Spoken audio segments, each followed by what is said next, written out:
Hello everyone, how is it going? Welcome back to the model world of Three Cats.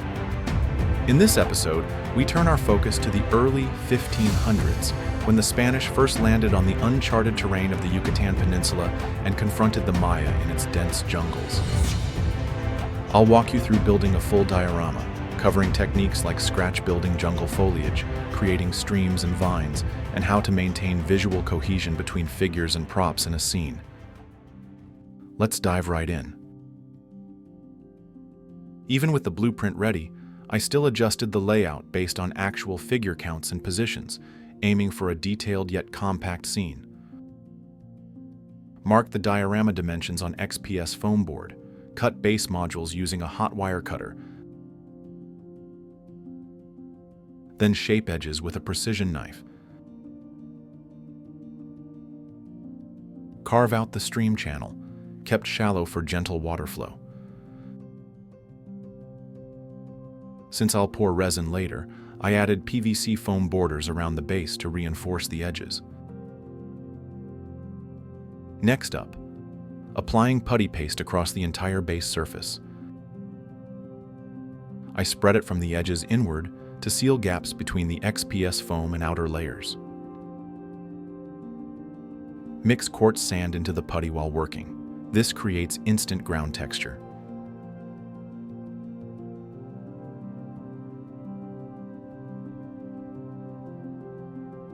After the putty dries, line the stream bed with fine gravel. Secure all gravel and sand with adhesive. Any resin-compatible glue works.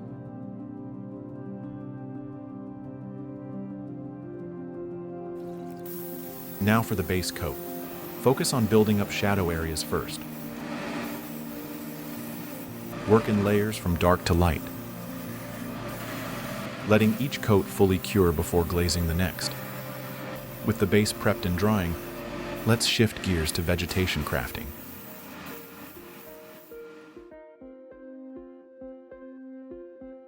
I will start with Yucatan's iconic balata trees.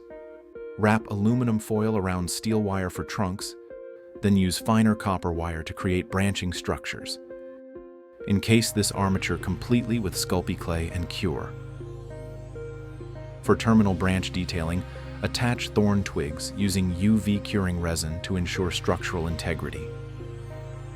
This phase demands meticulous adjustments to branch angles, achieving organic growth patterns through careful positioning.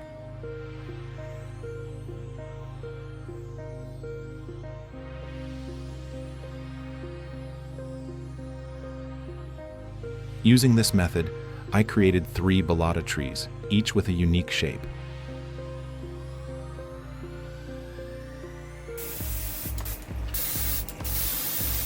Use the airbrush to create smooth color blending between trunks and branches.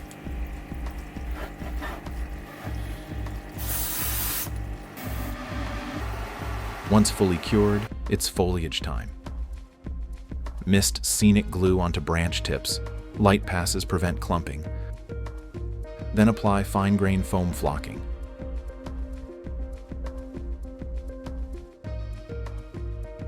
Start with dark tones as base layer, then build up with lighter shades. Repeat until you achieve lush canopy density.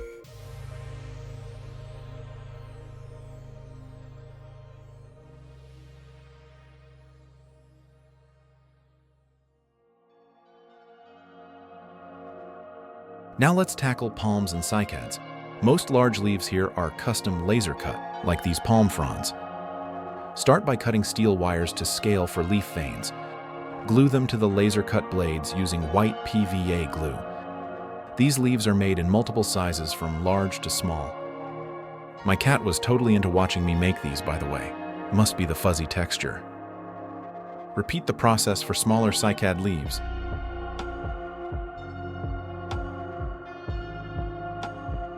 With all fronds prepped, it's airbrushing time.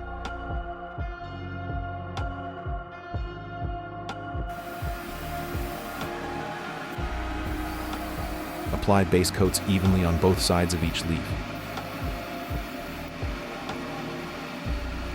While coloring, gently press the wire to create a slight curve. Maintain swift airbrush strokes to prevent warping. Cardstock absorbs moisture quickly.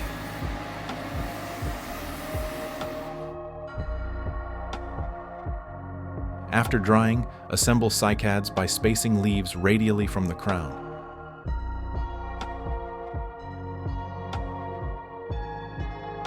This cycad's looking sharp, but it is not done yet. I'll later hand paint gradients and shadows for depth.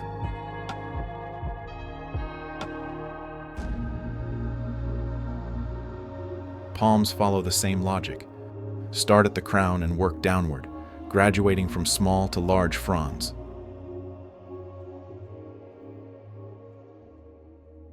The tall trees in the scene are now complete. Next, we'll create some low-lying plants. Since these leaves are tiny, I dip-dyed them straight in acrylics. Once dry, glue each one onto wire stems. Gently press the leaves to shape their natural curves.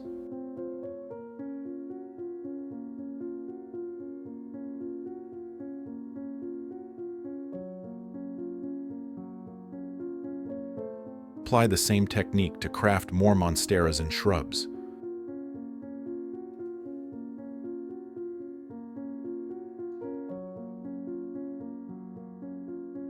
Gave all low-lying plants a makeover, painted leaf veins and natural color gradients.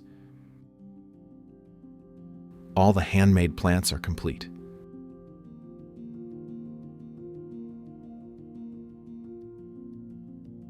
We can start positioning all plants.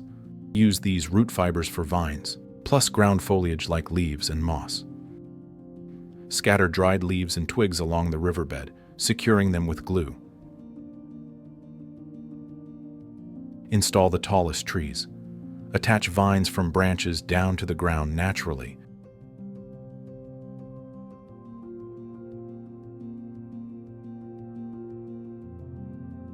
Use putty to blend tree hollows into the terrain.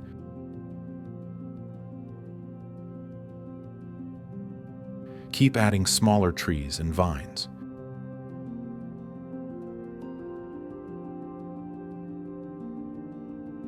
Apply earth-toned paint to help new trees merge with the base.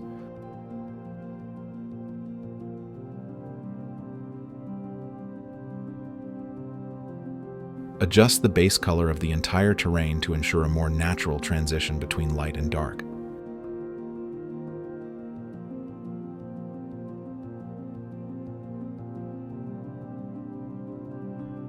Hand paint moss accents on rocks and banks.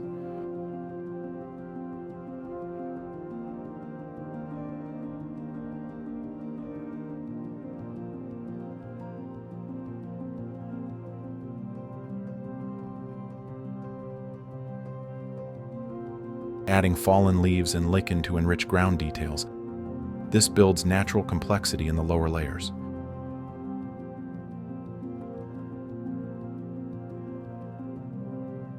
Now move on to the soil effects. Sprinkle some scenic glue on the surface of the base and apply some scenic powder. I used multiple colors here for a more natural color transition. Scrape some fine powder from pastel sticks and gently apply it to the areas that need highlighting. Wait for the base to dry completely, then move to the next step.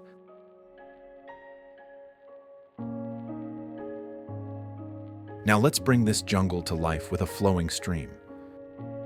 Since the riverbed is pre-painted, I'm using clear resin directly for shallow water. Slowly pour it into the channel from the upstream end.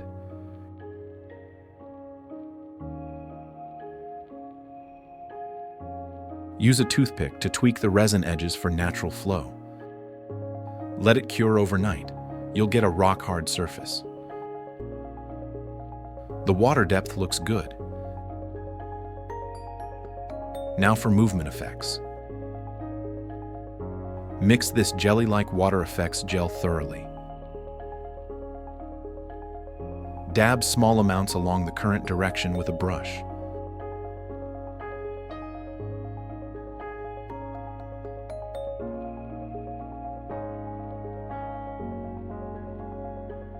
When the gel starts setting, gently blow air over it with an airbrush.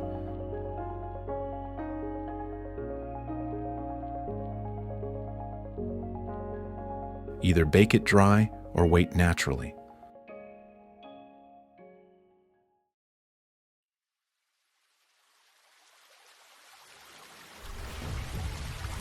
All right, pause the base work here. It's time to deal with the figures.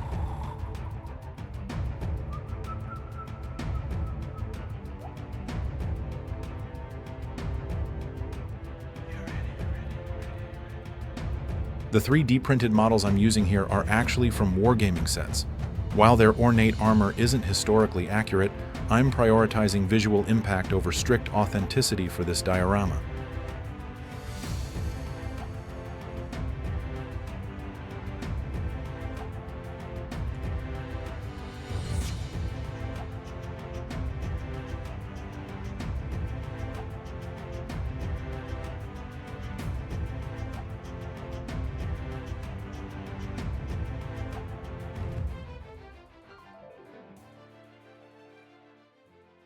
These figures aren't fully finished yet. Their final weathering will be done in situ. Let's jump back to refining the base details.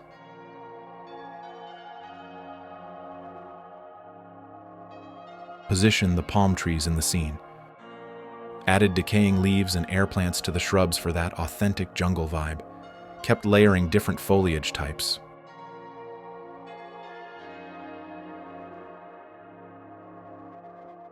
I also placed some small-scale plastic plants. Additionally, I adjusted their colors beforehand to avoid a plastic appearance.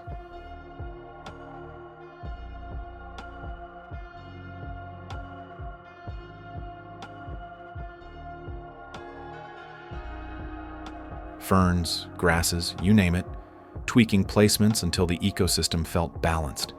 Even tossed in some crimson bromeliads for fiery pops of color.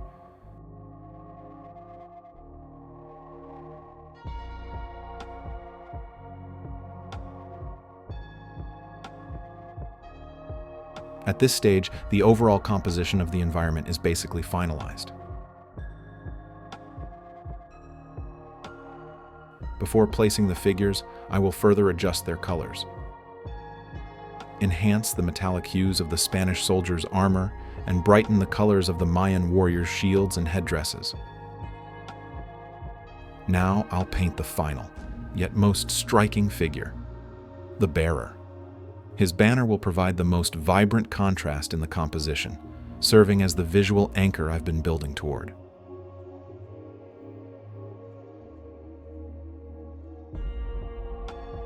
Last touches, dabbed moss onto tree bark and river rocks.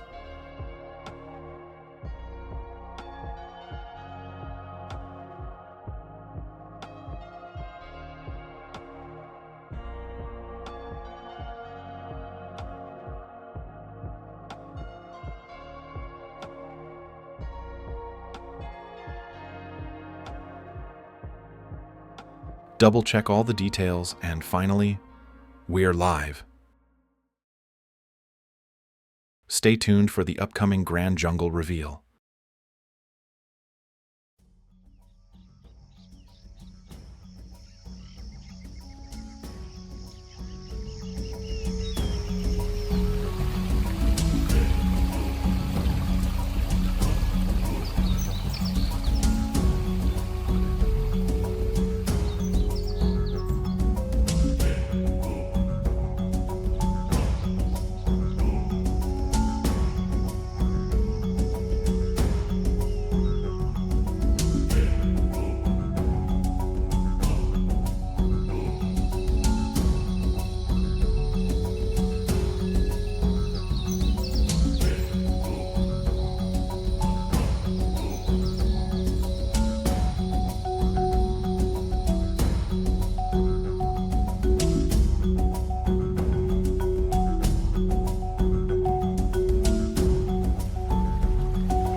That's a wrap for this build.